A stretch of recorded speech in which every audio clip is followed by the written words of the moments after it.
Hi everyone! So na ang gagawin po natin is we're gonna cook adobong sitaw with marinated pork. So ito po ang ating mga ingredients. Meron tayong vinegar, toyo, garlic and onions, salt, sitaw, and we have chopped pork, marinated pork, ayan. And we have magic sarap and paminta. So let's start! Ito na po ang ating cooking pan. So, painitin lang po natin saglit ang ating cooking pan bago natin lagyan ng oil.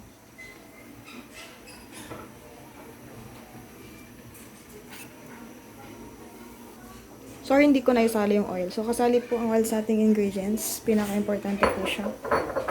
Pero, konting oil lang po ang ilalagay natin. Konting-konti lang dahil may mantika naman po ang baboy. Yan. Konting-konti lang. Panggisa natin sa ating garlic and onion.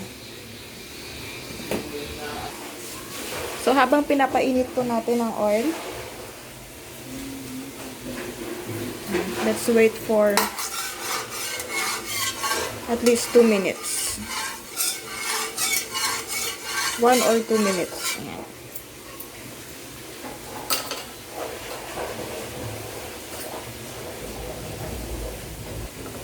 So, don't worry, my hands are clean. Ilalagay na natin ang ating garlic and onion.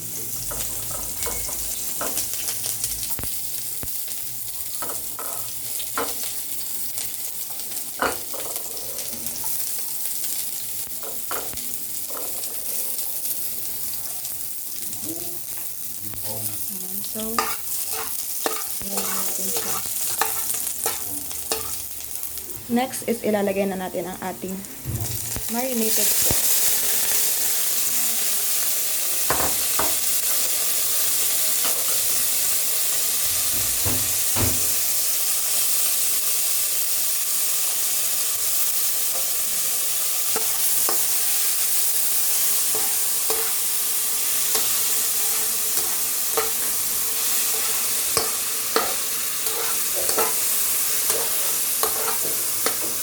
So, let's just wait until maluto po siya. Ang ating marinated pork.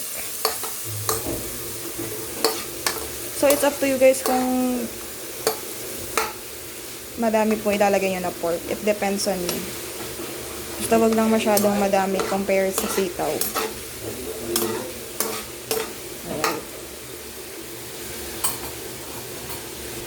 And next is ilalagay na po natin ang ating sitaw. Or fresh sitaw. Yan.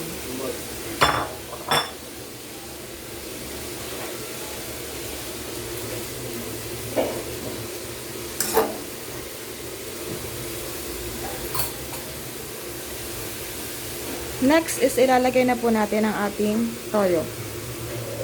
So at least half po ng ating cup.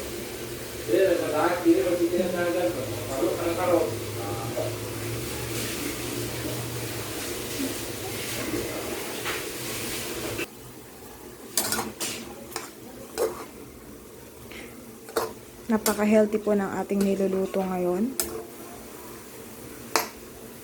So very healthy.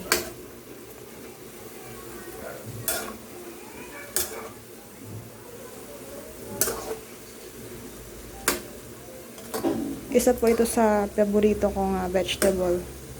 Ayoko din po ng vegetable na walang karne. Gusto ko may karne. Para mas talong sumarap po ang ating gulay.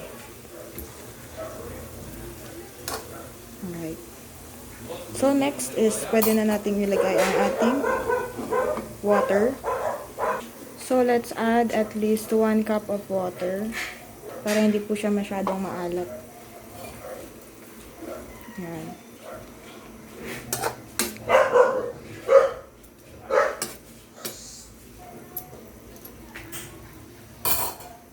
And let's also add a little bit salt.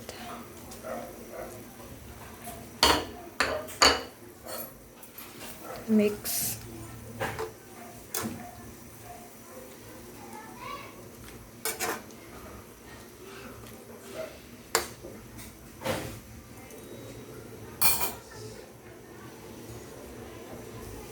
And next, let's add a little bit vinegar. Konting-konti lang. Pampasarap. Ayan. Next is let's add magic sarap. Pampasarap ng ating sitaw with pork.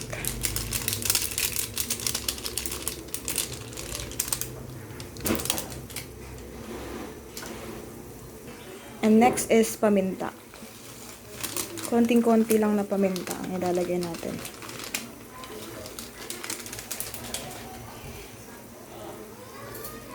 So, halo lang natin.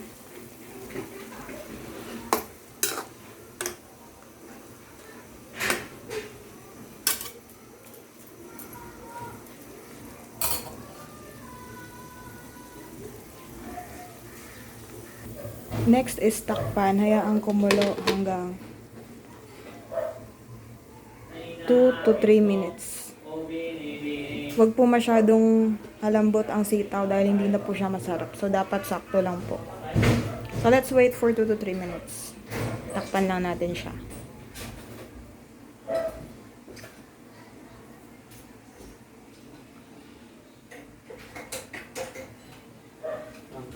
So, after 2 to 3 minutes, pwede na siyang tikman.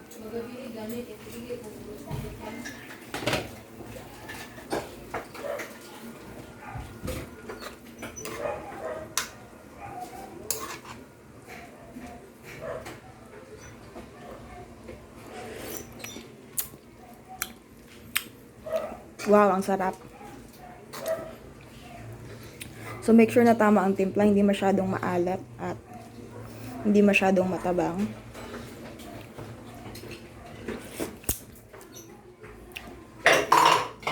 Medyo perfect na po ang aking pagtimpla.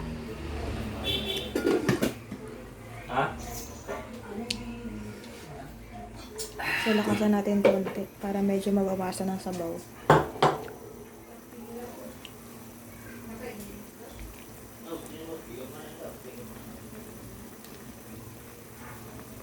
I-check din natin ang ating sitaw kung malambot na ba siya. Tikman natin.